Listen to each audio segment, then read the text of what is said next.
ನಮಸ್ತೆ ಎಲ್ರಿಗೂ. Hi my dear student. ಇವತ್ತು 8th ಸ್ಟ್ಯಾಂಡರ್ಡ್ ನ್ಯೂ ಸಿಲೆಬಸಲ್ಲಿ 3rd ಲೆಸನ್ನು ಹೆಲ್ತ್ ದ ಅಲ್ಟಿಮೇಟ್ ಟ್ರೆಷರು. ಈ ಲೆಸನ್ದು ಎಕ್ಸಸೈಸ್ ಕ್ವಶನ್ ಆ್ಯಂಡ್ ಆನ್ಸರ್ಸ್ನ ಡಿಸ್ಕಸ್ ಮಾಡೋಣ.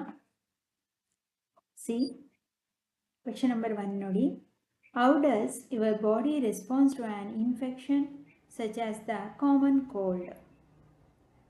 ಸಾಮಾನ್ಯವಾಗಿ ನೆಗಡಿ ಆದರೆ ಇನ್ಫೆಕ್ಷನ್ಗೆ ನಿಮ್ಮ ಬಾಡಿ ಯಾವ ರೀತಿ ಸ್ಪಂದಿಸುತ್ತೆ? The body response to a common cold caused by viruses. ಸಾಮಾನ್ಯವಾಗಿ ನಮಗೆ ನೆಗಡಿ ಉಂಟಾಗೋದು ವೈರಸ್ನಿಂದ. ಥ್ರೂ ದ ಇಮ್ಯೂನ್ ಸಿಸ್ಟಮ್ ಕಡಿಮೆ ಆದರೆ. Symptoms like a runny nose, sore throat or cough occur as the body fights the infection. ಇದರ ಇನ್ಫೆಕ್ಷನಿಂದ ಏನಾಗುತ್ತೆ, ಕಾಮನ್ ಕೋಲ್ಡ್ ಆದರೆ ಮೂಗಲ್ಲಿ ನೀರು ಥರ ಹರಿತಾ ಇರುತ್ತೆ, ಗಂಟಲೆಲ್ಲ ಉರಿ ಬರುತ್ತೆ, ಕೆಲವರಿಗೆ ಕೆಮ್ಮು ಕೂಡ ಆಗುತ್ತೆ. The immune system produces antibodies to neutralize the virus and white blood cells attack infected cells. ನಮ್ಮ ದೇಹದಲ್ಲಿರ್ತಕ್ಕಂತಹ ರೋಗ ನಿರೋಧಕ ಶಕ್ತಿಯಿಂದ ಆ ವೈರಸ್ಸನ್ನು ನ್ಯೂಟ್ರಲೈಸ್ ಮಾಡೋದಕ್ಕೆ, ಆ ವೈರಸ್ಸನ್ನು ತಟಸ್ಥೀಕರಣಗೊಳಿಸೋದಕ್ಕೆ ಪ್ರಯತ್ನ ಮಾಡುತ್ತೆ. ಹಾಗೆ ನಮ್ಮಲ್ಲಿ ಇರ್ತಕ್ಕಂತಹ ಬಿಳಿ ರಕ್ತ ಕಣಗಳು ಏನು ಮಾಡುತ್ತೆ, ಇನ್ಫೆಕ್ಟೆಡ್ ನಮ್ಮ ಸೆಲ್ಸ್ಗಳಿಗೆ ಹಾನಿ ಮಾಡುವುದರ ವಿರುದ್ಧ ಹೋರಾಡೋದಕ್ಕೆ ಸಹಾಯ ಮಾಡುತ್ತೆ, ಹೋರಾಟವನ್ನು ಮಾಡುತ್ತೆ. ನಮ್ಮಲ್ಲಿರ್ತಕ್ಕಂತಹ ಬಿಳಿ ರಕ್ತ ಕಣಗಳು, ವೈಟ್ ಬ್ಲಡ್ ಸೆಲ್ಸ್, ಹಾನಿಗೊಳಗಾದ ಜೀವಕೋಶಗಳ ಮೇಲೆ ಅಟ್ಯಾಕನ್ನು ಮಾಡುತ್ತೆ. Rest, hydration and sometimes medication example for fever help recovery. ಇದಕ್ಕೇನಪ್ಪ ಪರಿಹಾರ ಅಂದರೆ, ಹೆಚ್ಚೆಚ್ಚು ನೀರನ್ನು ಕುಡಿಬೇಕು. ಅಂದರೆ ಬಿಸಿ ನೀರನ್ನು ಅಥವಾ ಕಾಯಿಸಿ ಆರಿಸಿದ ನೀರನ್ನು, ಆದಷ್ಟು ವಿಶ್ರಾಂತಿಯನ್ನು ತಗೋಬೇಕು. ಕೆಲವ್ರಿಗೆ ಜ್ವರನೂ ಬಂದುಬಿಡುತ್ತೆ ನೆಗಡಿ ಆಯಿತು ಅಂದರೆ, ಆಗ ಸ್ವಲ್ಪ ರೆಸ್ಟ್ ಮಾಡಬೇಕಾಗತ್ತೆ. ಅದಕ್ಕೆ ತಕ್ಕಂತಹ ಔಷಧಿಗಳನ್ನ ತಗೊಳ್ಳೋದ್ರಿಂದ ಬೇಗ ರಿಕವರಿ ಆಗೋದಕ್ಕೆ ಸಹಾಯ ಮಾಡುತ್ತೆ. ಕ್ವೆಶನ್ ನಂಬರ್ 2 ನೋಡಿ. We rarely see cases of smallpox or polio these days, but diseases like diabetes and heart problems are more common. Why? ಇತ್ತೀಚಿನ ದಿನಗಳಲ್ಲಿ ಸಿಡುಬು, ದಡಾರ ಅನ್ನೋದು ಅಥವಾ ಪೋಲಿಯೋ ಅನ್ನೋದು ನಾವು ಎಲ್ಲೂ ಅಷ್ಟಾಗಿ ಕಂಡು ಬರ್ತಾ ಇಲ್ಲ ನಮ್ಮ ದೇಶದಲ್ಲಿ. ಆದರೆ ಈ ಡಯಾಬಿಟಿಸು, ಶುಗರು, BP ಮತ್ತು ಹಾರ್ಟ್ ಪ್ರಾಬ್ಲಮ್ಸ್, ಹೃದಯಕ್ಕೆ ಸಂಬಂಧಿಸಿದಂತಹ ತೊಂದರೆಗಳು ಹೆಚ್ಚಾಗಿ ಸಾಮಾನ್ಯ ಆಗ್ತಿದೆ. ಯಾಕೆ ಹೆಚ್ಚಾಗಿ ಕಂಡು ಬರ್ತಿದೆ, ಯಾಕೆ ಅಂತೇಳಿ. Smallpox and polio have been nearly eradicated due to widespread vaccination programs. ಈ ದಡಾರ ಮತ್ತು ಪೋಲಿಯೋ ಅನ್ನೋದು ಈ ಲಸಿಕೆಯನ್ನು ನೀಡೋದ್ರ ಮೂಲಕ, ಈ ಒಂದು ಲಸಿಕಾ ಅಭಿಯಾನದಿಂದ ಇದೆಲ್ಲವೂ ಆಲ್ಮೋಸ್ಟು ಎಲ್ಲ ಕಡೆ ಕಡಿಮೆ ಆಗಿದೆ. Example, Edward Jenner smallpox vaccines and polio vaccines. Edward Jenner ಅವರು ಕಂಡುಹಿಡಿದಂತಹ ಸ್ಮಾಲ್ಪಾಕ್ಸ್ ಲಸಿಕೆ ಮತ್ತು ಪೋಲಿಯೋ ಲಸಿಕೆಯಿಂದ ಇದೆಲ್ಲವೂ ಇತ್ತೀಚೆಗೆ ಕಡಿಮೆ ಆಗಿದೆ. ಇನ್ contrast, non-communicable diseases NCDs like diabetes and heart problems are increasing due to a modern lifestyle factors such as unhealthy diets and processed and junk foods like pizza, burgers, etc. Lack of exercises, stress and longer life expectancies. ಯಾಕೆ ಇದೆಲ್ಲ problems ಅಂದರೆ, ನಿಜವಾಗ್ಲೂ ಹಿಂದೆ ಬದುಕ್ತಿದ್ರಲ್ಲ, ಆ ಒಂದು ಜೀವನ ಕ್ರಮ ತುಂಬ ಚೆನ್ನಾಗಿತ್ತು. ಅವ್ರಿಗೆ ಯಾವುದೇ ಅಂಥ ವೈಭೋಗದ ಎಕ್ಸ್ಪೆಕ್ಟೇಷನ್ಸ್ಗಳು, ತುಂಬ ನಿರೀಕ್ಷೆಗಳು ಇರಲಿಲ್ಲ. ಅವ್ರಿಗೆ ಜಸ್ಟು ಆಹಾರವನ್ನು ಬೆಳ್ಕೊಂಡು ಆರೋಗ್ಯವಾಗಿ ತಿಂದ್ಕೊಂಡು ಬದುಕನ್ನು ಸಾಗಿಸೋದಷ್ಟೇ ಅವ್ರಿಗೆ ಗುರಿ ಇತ್ತು. ಆದರೆ ಇವಾಗಿನ ಪರಿಸ್ಥಿತಿಯಲ್ಲಿ ನಮ್ಮ life style, modern life style, ಆಧುನಿಕ ಜೀವನ ಶೈಲಿ ಏನಾಗಿದೆ, ಅನ್ಹೆಲ್ತಿ ಡಯಟ್ಸ್, ಆರೋಗ್ಯ ಫುಡ್ ತಿಂದರೆ ಆರೋಗ್ಯ ಸಿಗುತ್ತೆ ಅಂತಾರೆ. ಆದರೆ ಅನಾರೋಗ್ಯಕರ ಫುಡ್ನೇ ತಿಂತಾ ಇದ್ದೀವಿ.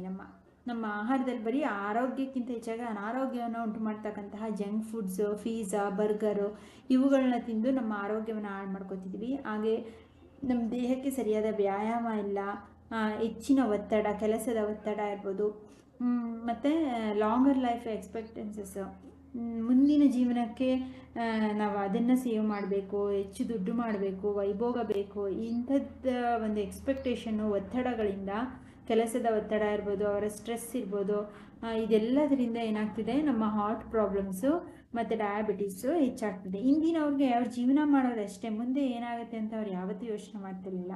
ಆದರೆ ಈಗಿನವ್ರಿಗೆ ಎಕ್ಸ್ಪೆಕ್ಟೇಷನ್ಸ್ ಜಾಸ್ತಿ ಆಗಿರೋದ್ರಿಂದ, ಅವರ ಜೀವನ ಶೈಲಿಯಿಂದ, ಹೆಚ್ಚಿನ ಒತ್ತಡದಿಂದ, ಮಾನಸಿಕ ತೊಂದರೆಗಳಿಂದ, ವರ್ಕ್ ಲೋಡಿಂದ, ನಮ್ಮ ಆಧುನಿಕ ಜೀವನ ಶೈಲಿ, ಫುಡ್, ಇದೆಲ್ಲದರಿಂದನೂ ಸಹ ಈ ರೀತಿಯ ರೋಗಗಳು ಹೆಚ್ಚಾಗ್ತದೆ. ಕ್ವೆಶ್ಚನ್ ನಂಬರ್ 3 ನೋಡಿ, could climate change lead to a new types of diseases?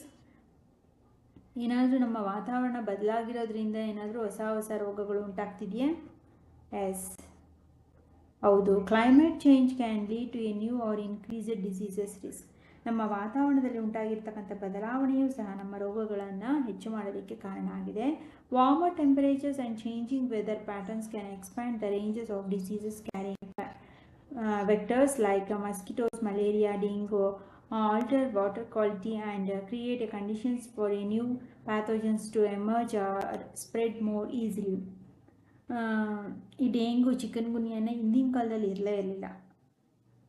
ಭೂಮಿ ಮೇಲೆ ಉಷ್ಣತೆ ಹೆಚ್ಚಾಗ್ತಿದ್ದಾಗೆ ಯಾವುದೋ ಕಾಲಕ್ಕೆ ಏನೇನೋ ಮಳೆ ಬರೋ ಅಂಥದ್ದು, ಸೊಳ್ಳೆಗಳು, ವಿವಿಧ ರೀತಿಯ ಹೊಸ ರೋಗಕಾರಕಗಳು ಉಟ್ಕೊಂಡು ಅವುಗಳಿಂದ ಬೇರೆ ಬೇರೆ ರೀತಿಯ ಹೊಸ ಬಗೆಯ ರೋಗಗಳು ಹೆಚ್ಚಾಗ್ತದೆ. ಕ್ವೆಶ್ಚನ್ ನಂಬರ್ 4 ನೋಡಿ, how do emotions like a stress or worry affect us and make us sick? ಈ ಭಾವನೆಗಳಲ್ಲಿ ಎಮೋಷನ್ಸ್ ಲೈಕ್ ಈ ಸ್ಟ್ರೆಸ್, ಒತ್ತಡ ಮತ್ತು ವರಿ, ನಮ್ಮ ತೊಂದರೆಗಳು, ನಮ್ಮ ಟೆನ್ಷನ್ಸ್ಗಳು ಹೇಗೆ ನಮ್ಮ ಆರೋಗ್ಯದ ಮೇಲೆ ಪರಿಣಾಮವನ್ನು ಉಂಟು ಮಾಡುತ್ತೆ? Stress or worry can weaken the immune system by releasing hormones like cortisol, making the body more susceptible to infections, etc. colds. ಈಗ ನಮ್ಮ ಸ್ಟ್ರೆಸ್ ಅಥವಾ ವರಿ, ನಮ್ಮ ಒತ್ತಡ ನಮ್ಮ ಇಮ್ಯೂನ್ ಸಿಸ್ಟಮ್, ರೋಗ ನಿರೋಧಕ ಶಕ್ತಿಯ ಮೇಲೆ ಪರಿಣಾಮವನ್ನು ಬೀಳುತ್ತೆ. ಅಂದರೆ ಇಮ್ಯೂನ್ ಸಿಸ್ಟಮಲ್ಲಿ ರೋಗ ನಿರೋಧಕ ಶಕ್ತಿಯನ್ನು ಹೆಚ್ಚು ಮಾಡುವಾಗ ಉತ್ಪತ್ತಿಯಾಗುವಂತಹ ಹಾರ್ಮೋನ್ ಆದಂಥ ಕಾರ್ಟಿಸೋಲ್ ಏನು ಮಾಡುತ್ತೆ, ಅದು ಇನ್ಫೆಕ್ಷನ್ ಆದಾಗ ನಮಗೆ ಕೋಲ್ಡ್, ಈಗ ಇನ್ಫೆಕ್ಷನ್ ಆಗುತ್ತೆ ಅಲ್ವಾ, ಅದು ಇನ್ನೂ ಹೆಚ್ಚನ್ನು ಮಾಡುತ್ತೆ.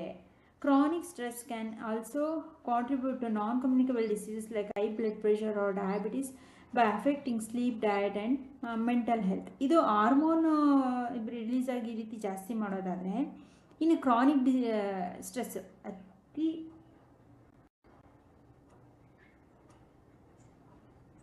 ಅತಿಯಾದ ಸ್ಟ್ರೆಸ್ಸು, ಕೋಪ, ಆಂಗ್ಸಿಟಿ, ಅತಿಯಾದ ಒತ್ತಡದಿಂದ ನಾನ್ ಕಮ್ಯುನಿಕಬಲ್, ಒಬ್ಬರಿಂದ ಒಬ್ಬರಿಗೆ ಹರಡದೇ ಇರ್ತಕ್ಕಂಥ ಎಷ್ಟೋ ರೋಗಗಳಿದೆ. BP, ನಮ್ಮ ಬ್ಲಡ್ ಪ್ರೆಷರ್ ಜಾಸ್ತಿ ಆಗುತ್ತೆ, ಡಯಾಬಿಟೀಸ್ ಜಾಸ್ತಿ ಆಗುತ್ತೆ, ಶುಗರು, ಸಕ್ಕರೆ ಕಾಯಿಲೆ, ರಕ್ತದೊತ್ತಡ ಹೆಚ್ಚಾಗುತ್ತೆ, ನಮ್ಮ ನಿದ್ದೆ ಹಾಳಾಗುತ್ತೆ. ಏನೇನೋ ಮನಸ್ಸಿನಲ್ಲಿ ಒತ್ತಡ ಇದ್ದರೆ ಚೆನ್ನಾಗಿ ನಿದ್ದೆ ಬರಲ್ಲ, ಫುಡ್ಡು ಸರಿಯಾಗಿ ತಿನ್ನೋಕ್ಕಾಗಲ್ಲ. ನಾವು ಮೆಂಟಲ್ ಹೆಲ್ತ್, ಮಾನಸಿಕವಾಗಿ ನಾವು ಶಾಂತವಾಗಿ ನೆಮ್ಮದಿಯಾಗಿ ಆರೋಗ್ಯವಾಗಿಲ್ಲ ಅಂದರೆ ಎಲ್ಲ ಟೋಟಲಿ ಎಫೆಕ್ಟ್ ಆಗುತ್ತೆ. ಆಯಿತಾ? ಕ್ವೆಶ್ಚನ್ ನಂಬರ್ 5 ನೋಡಿ, why do some groups of people get affected more than others during diseases outbreaks? ಯಾಕೆ ಕೆಲವು ಜನರು ಮಾತ್ರ ಇತರ ಪೀಪಲ್ಸ್ಗೆ ಹೋಲಿಸ್ಕೊಂಡ್ರೆ ಯಾವಾಗಲೂ ಹುಷಾರು ತಪ್ತಿರ್ತಾರೆ ಅಥವಾ ಡಿಸೀಸಸ್ಗೆ ಒಳಗಾಗ್ತಿರ್ತಾರೆ, ತೊಂದರೆಗೆ ಒಳಗಾಗ್ತಿರ್ತಾರೆ, ರೋಗಕ್ಕೆ? Some groups are more affected due to factors like a weaker immunity. ಯಾವ ವ್ಯಕ್ತಿಯಲ್ಲಿ ರೋಗ ನಿರೋಧಕ ಶಕ್ತಿ ಕಡಿಮೆ ಇರುತ್ತೆ, ಇಮ್ಯುನಿಟಿ ಸಿಸ್ಟಮ್ ಯಾರಿಗೆ ಕಡಿಮೆ ಇರುತ್ತೆ ಅವ್ರಿಗೆ, ಎಕ್ಸಾಂಪಲ್ ಚಿಲ್ಡ್ರನ್, ಎಲ್ಡರ್ಲಿ, ತುಂಬ ಚಿಕ್ಕ ಮಕ್ಕಳಿಗೆ, ಪೂರ್ ಲಿವಿಂಗ್ ಕಂಡೀಷನ್, ತುಂಬ ಬಡತನದಲ್ಲಿ ಸರಿಯಾದ ಆಹಾರ ಸೇವಿಸದೇ ಇರ್ತಕ್ಕಂತಹ ಜನರಲ್ಲಿ, ಲ್ಯಾಕ್ ಆಫ್ ಸ್ಯಾನಿಟೇಷನ್, ಸ್ವಚ್ಛತೆ ಇಲ್ಲದೆ ಇರ್ತಕ್ಕಂಥ ವ್ಯಕ್ತಿಗಳಲ್ಲಿ, ಮ್ಯಾಲ್ನ್ಯೂಟ್ರಿಯನ್, ಸರಿಯಾದ ಪೋಷಕಾಂಶ ಇಲ್ಲದೆ ಇರ್ತಕ್ಕಂಥವರಲ್ಲಿ, ಹಾಗೆ ಪ್ರೆಸಿಸ್ಟಿಂಗ್ ಹೆಲ್ತ್ ಇಶ್ಯೂಸು, ಅನೇಕ ಇನ್ನಿತರ ರೋಗಗಳಿರ್ತಕ್ಕಂಥ ವ್ಯಕ್ತಿಗಳಲ್ಲಿ, social factors such as a crowded living spaces or limited health care access also increases vulnerability. ಅಂದರೆ ತುಂಬ ಚಿಕ್ಕ ಜಾಗದಲ್ಲಿ, ಕೊಳಕು ಪ್ರದೇಶದಲ್ಲಿ ವಾಸಿಸ್ಕೊಂಡು ಸರಿಯಾದ ಅವ್ರಿಗೆ ಹೆಲ್ತ್ ಕೇರ್, ಅವರ ಆರೋಗ್ಯದ ಬಗ್ಗೆ ಒಳ್ಳೆ ಗುಣಮಟ್ಟವನ್ನು ಕಾಯ್ಕೊಳ್ಳದೆ ಅನಾರೋಗ್ಯಕ್ಕೆ ಯಾವಾಗಲೂ ತುತ್ತಾಗ್ತಿರುವಂಥರಲ್ಲಿ ಈ ರೀತಿಯ ಅನಾರೋಗ್ಯದ ಸಮಸ್ಯೆ ಹೆಚ್ಚಾಗುತ್ತೆ. ನೆಕ್ಸ್ಟ್ ಕ್ವೆಶ್ಚನ್ ಆ್ಯಂಡ್ ಆನ್ಸರ್ಸ್ನ ನೋಡಿ. Group the diseases shown in the images as communicable or non communicable diseases. Images. ಅಲ್ಲಿ ನಿಮಗೆ ಈ ಒಂದು ಕ್ವಶನ್ ನಂಬರ್ 1ನಲ್ಲಿ ಗ್ರೂಪ್ ಕೊಟ್ಟಿದ್ದಾರೆ. ಅದರಲ್ಲಿ ನೀವು ಅಂದರೆ ಆ ಪಿಕ್ಚರಲ್ಲಿ ಇಮೇಜಸ್ಸಲ್ಲಿದೆ, ಕ್ವಶನಲ್ಲಿದೆ ಅದು. ಸಿ ಇಲ್ಲಿ ಇದೆ ಪಿಕ್ಚರ್ಸ್. ಇದರಲ್ಲಿ ಯಾವುದು ಒಬ್ಬರಿಂದ ಒಬ್ಬರಿಗೆ ಕಮ್ಯುನಿಕೇಬಲ್ ಡಿಸೀಸಸ್ ಯಾವುದು, ನಾನ್ ಕಮ್ಯುನಿಕೇಬಲ್ ಡಿಸೀಸಸ್ ಯಾವುದು ಗ್ರೂಪ್ ಮಾಡಬೇಕು. Cold and flu, typhoid, diabetes, asthma, chicken pox. See ಇಲ್ಲಿ ಕೋಲ್ಡ್ ಆ್ಯಂಡ್ ಫ್ಲೂ ಮತ್ತು ಟೈಫಾಯ್ಡ್, ಚಿಕನ್ ಪಾಕ್ಸು ಕಮ್ಯುನಿಕೇಬಲ್, ಅಂದರೆ ಒಬ್ಬರಿಂದ ಒಬ್ಬರಿಗೆ ಹರಡ್ತಕ್ಕಂಥ ರೋಗಗಳು. ನೆಗಡಿ ಮತ್ತು ಫ್ಲೂ, ಟೈಫಾಯ್ಡ್, ಚಿಕನ್ ಪಾಕ್ಸ್. ಒಬ್ಬರಿಂದ ಒಬ್ಬರಿಗೆ ಹರಡದೇ ಇರ್ತಕ್ಕಂಥ ರೋಗ ಅಂದರೆ ಡಯಾಬಿಟಿಸ್ ಮತ್ತು ಆಸ್ತಮಾ. ಈ ರೀತಿ ಗ್ರೂಪ್ ಮಾಡಬೇಕು, ಆಯಿತಾ? ಸಿ ನೆಕ್ಸ್ಟ್ ಕ್ವೆಶನ್ ನಂಬರ್ 2 ನೋಡಿ. Diseases can be broadly grouped into communicable and non communicable diseases. From the options given below identify the non communicable diseases. ಇಲ್ಲಿ ಆಪ್ಷನ್ ಕೊಟ್ಟಿದ್ದಾರೆ, ಇದರಲ್ಲಿ ಯಾವುದು ನಾನ್ ಕಮ್ಯುನಿಕೇಬಲ್ ಡಿಸೀಸಸ್ ಅಂತ ಕಂಡುಹಿಡಬೇಕು. ಟೈಫಾಯ್ಡಾ, ಇದು ಒಬ್ಬರಿಂದ ಒಬ್ಬರು ಹೇಳುತ್ತೆ, ಮೇಲೆ ನೋಡಿದ್ದೀವಿ. ಆಸ್ತಮಾನ, ಡಯಾಬಿಟೀಸಾ ಅಥವಾ ಮಿಸೆಲ್ಸಾ. ಇಲ್ಲಿ ಅಸ್ತಮಾ ನಾನ್ ಕಮ್ಯುನಿಕೇಬಲ್, ಒಬ್ಬರಿಂದ ಒಬ್ರಿಗೆ ಹರಡಲ್ಲ. ಡಯಾಬಿಟಿಸು ಅಷ್ಟೇ ಹರಡಲ್ಲ. ಇನ್ನು ಮಿಸೆಲ್ಸ್ ಮತ್ತು ಟೈಫಾಯ್ಡು ಒಬ್ಬರಿಂದ ಒಬ್ರಿಗೆ ಹರಡುತ್ತೆ. ಹಾಗಾಗಿ ಬಿ, ಸೆಕೆಂಡು ಮತ್ತು ಥರ್ಡ್ ಇರ್ತಕ್ಕಂತಹ ಬಿ ಆಪ್ಷನನ್ನು ಆನ್ಸರ್ ಆಗಿ ಕೊಟ್ಟಿದ್ದಾರೆ. ಸೆಕೆಂಡ್ ಒನ್ ಮತ್ತು ಥರ್ಡ್ ಇವೆರಡು ನಾನ್ communicable diseases. C next question number 3 ನೋಡಿ. There is a flu outbreak in your school. Several classmates are absent while some are still coming to school coughing and sneezing.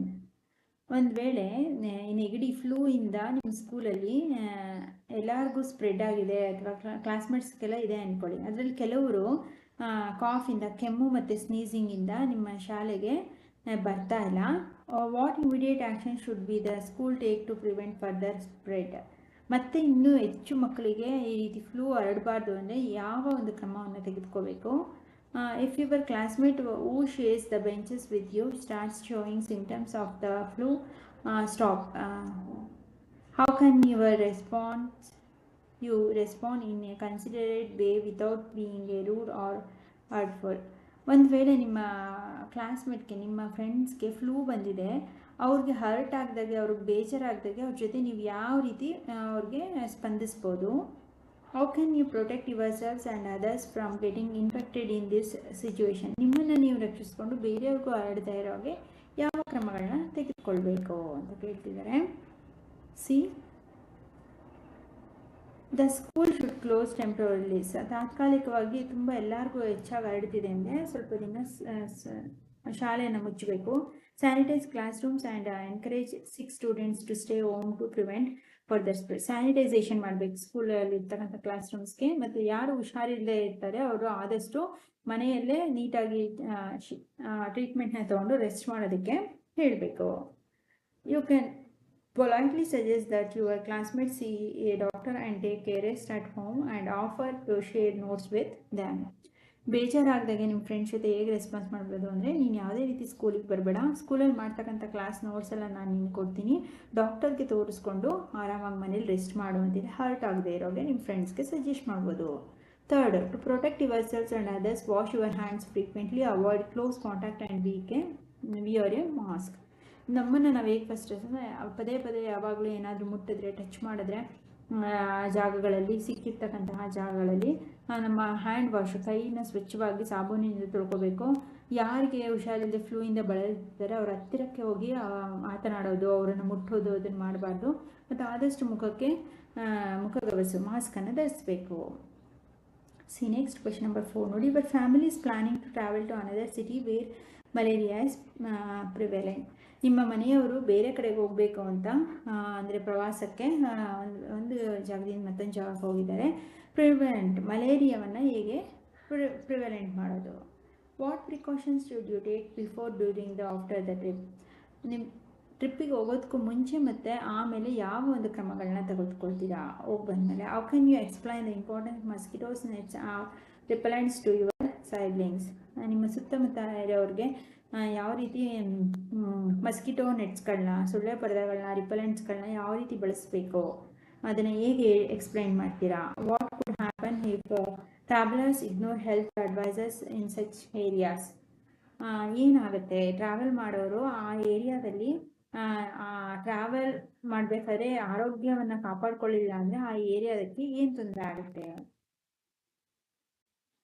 To protect our family to malaria during travel, a focus on preventing mosquitoes bites and taking a prescribed preventive medication. Malaria ಹರಡಿದಾಗೆ ಏನೇನು ಸೊಳ್ಳೆಗಳು ಕಚ್ಚಿದಾಗೆ ಅದರಿಂದ ಹೇಗೆ ರಕ್ಷಣೆ ಪಡ್ಕೋಬೇಕು, ಅದಕ್ಕೆ ಬೇಕಾದಂಥ ಔಷಧಿಗಳು ಏನೇನು ಬೇಕು ಅದನ್ನು ನಮ್ಮ ಫ್ಯಾಮಿಲಿಗೆ ಬೇಕಾದಂತಹ ಕೆಲವೊಂದು ಎಚ್ಚರಿಕೆಗಳನ್ನ ತಗೊಳ್ತೀವಿ. ಫಸ್ಟು ಹಾಗೆ before travel consult doctor, get necessary vaccinations and pack mosquito repellents and protective glass.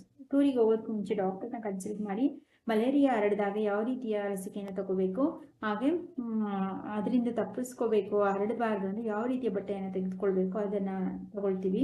Mosquito ಕಾಯಿಲನ್ನು ಬಳಸ್ತೀವಿ. During the trip continue using repellent wear long sleeves and pants, sleep under mosquito nets. ಟೂರಿಗೆ ಹೋದಾಗ ಕೈ ತುಂಬ ಕಾಲು ತುಂಬ ಇರುವಂತಹ ದೇಹವನ್ನು ಮುಚ್ಚುವಂತಹ ಬಟ್ಟೆಗಳನ್ನ ಹಾಕೊಳ್ಳೋದು, ಸೊಳ್ಳೆ ಆದಷ್ಟು ಕಚ್ಚದೇ ಇರೋ ಹಾಗೆ ಮಲಗುವಾಗ ಮಸ್ಕಿಟೋ ನೆಟ್ಸ್ಗಳನ್ನ ಸೊಳ್ಳೆ ಪರದೆಯನ್ನು ಉಪಯೋಗಿಸ್ಕೊಂಡು ಮಲಗ್ತೀವಿ. After returning monitor for any symptoms like fever or seek immediate medical attention for they. ಏನಾದರೂ ಟ್ರಾವೆಲ್ನಲ್ಲಿ ನಮಗೆ ಸ್ವಲ್ಪ ಜ್ವರ ಬಂದಾಗತ್ತೋ ಆರೋಗ್ಯ ಸಮಸ್ಯೆ ಉಂಟಾಯಿತು ಅಂದರೆ ತಕ್ಷಣ ಅದಕ್ಕೆ ಸಂಬಂಧಪಟ್ಟಂತಹ ಔಷಧಿಯನ್ನು ಅಥವಾ ಮೆಡಿಕೇಷನ್ ತಗೊಳ್ತೀವಿ. Explain to your servings to mosquito spread malaria and nets repellent protective blocking bites. ನಮ್ಮ ಸುತ್ತಮುತ್ತ ಇರೋರಿಗೆ ಸೊಳ್ಳೆ ಪರದೆಗಳನ್ನ ಎಲ್ಲೆಲ್ಲಿ ಸೊಳ್ಳೆಗಳು ಬರುತ್ತೆ ಅಥವಾ ಎಲ್ಲಿ ಓಪನ್ ಇರುತ್ತೆ ಅಲ್ಲಿ ಬಳಸುವಂತೆ ಸಜೆಸ್ಟ್ ಮಾಡ್ತೀವಿ. If travellers ignore health advices in such areas this risk malaria infection, severe illness or even death. ಒಂದು ವೇಳೆ ಕೊಟ್ಟಿರ್ತಕ್ಕಂತಹ ಆರೋಗ್ಯದ ಎಚ್ಚರಿಕೆಗಳನ್ನು ಅವರು ನೆಗ್ಲೆಕ್ಟ್ ಮಾಡಿದ್ರು ಅಂದರೆ ಮಲೇರಿಯಾ ರೋಗ ಉಂಟಾಗಿ ಅದರಿಂದ ಕೆಲವೊಬ್ಬರು ಹುಷಾರು ತಪ್ಪಿ ಸಾಯುವಂಥ ಸಂದರ್ಭಗಳು ಇರುತ್ತೆ.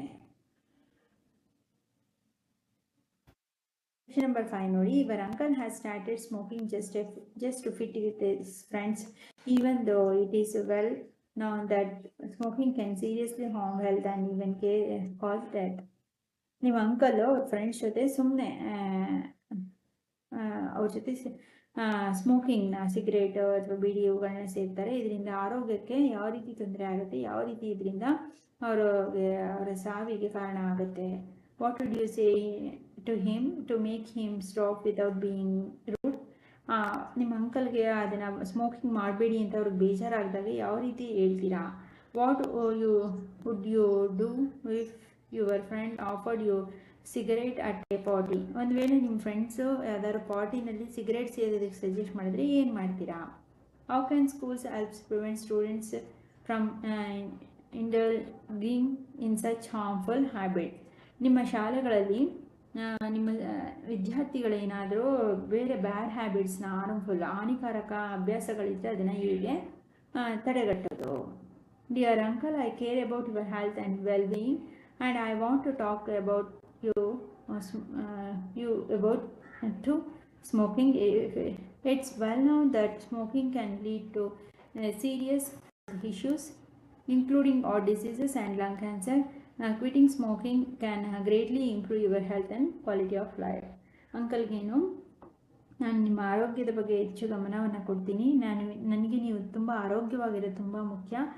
ಈ ರೀತಿ ನೀವು ಸಿಗರೇಟ್ನ ಸೇದೋದ್ರಿಂದ ನಿಮ್ಮ ಆರೋಗ್ಯಕ್ಕೆ ತುಂಬ ಹಾನಿಕಾರಕ ಆಗುತ್ತೆ. ಇವನ್ ಕ್ಯಾನ್ಸರ್, ಲಂಗ್ ಕ್ಯಾನ್ಸರ್ ಬರುತ್ತೆ, ಸಾವು ಸಹ ಆಗುತ್ತೆ. ಹಾಗಾಗಿ ಇದನ್ನು ನೀವು ಬಿಟ್ಟುಬಿಟ್ರೆ ಸ್ಮೋಕಿಂಗ್ ಮಾಡೋದನ್ನ ನೀವು ಆರೋಗ್ಯವಾಗಿ ಚೆನ್ನಾಗಿ ಇರ್ಬೋದು ಅಂತೇಳಿ ಹೇಳ್ಬೋದು. Politely decline the cigarette at the party and explain health risk to your friend.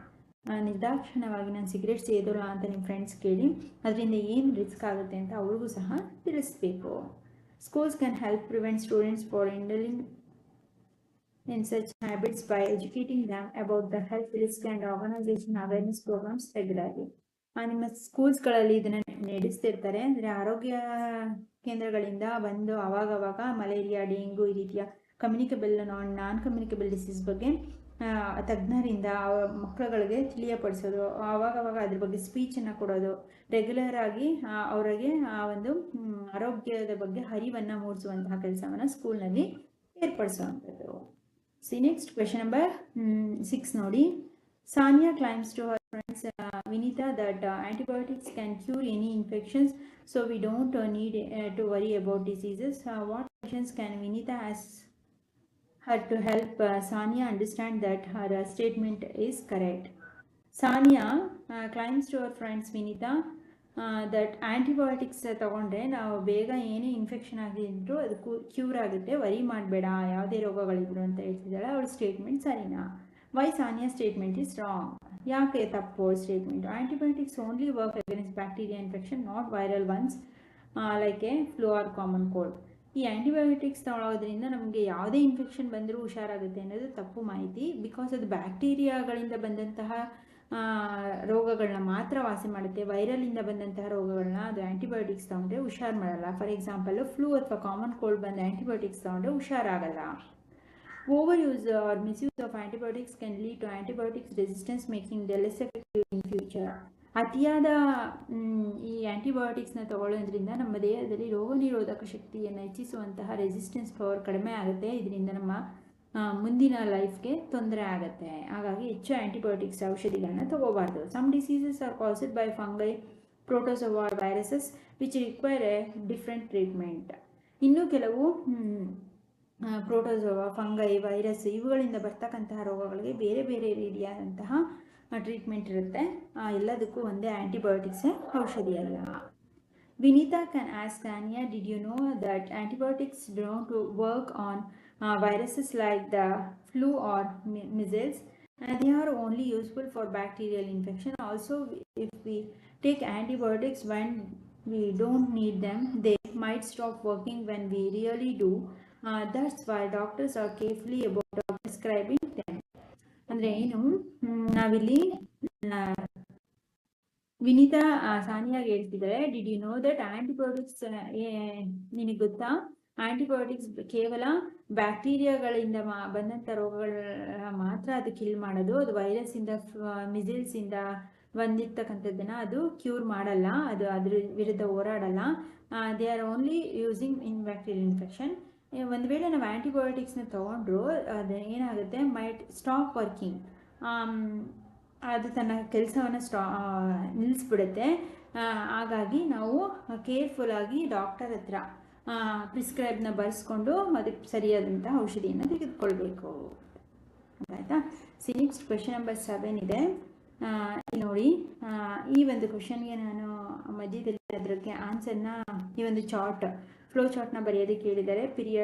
ಇದನ್ನು ನಾನು ಲಾಸ್ಟಲ್ಲಿ ಈ ವಿಡಿಯೋನ ಲಾಸ್ಟಲ್ಲಿ 7th ಕ್ವೆಶನ್ಗೆ ಅದರದ್ದು ಪೈ ಚಾರ್ಟ್ ಮತ್ತು ಗ್ರಾಫ್, ಮೇಕೆ ಬಾರ್ ಗ್ರಾಫ್ ಅಂತ ಹಾಕಿದ್ದಾರೆ, ಅದರದ್ದು ಆನ್ಸರು ಮತ್ತು ಇದನ್ನು ಈ ಕ್ವೆಶನ್ಗೆ ಹಾಕಿರ್ತೀನಿ 7th ಒನ್ಗೆ.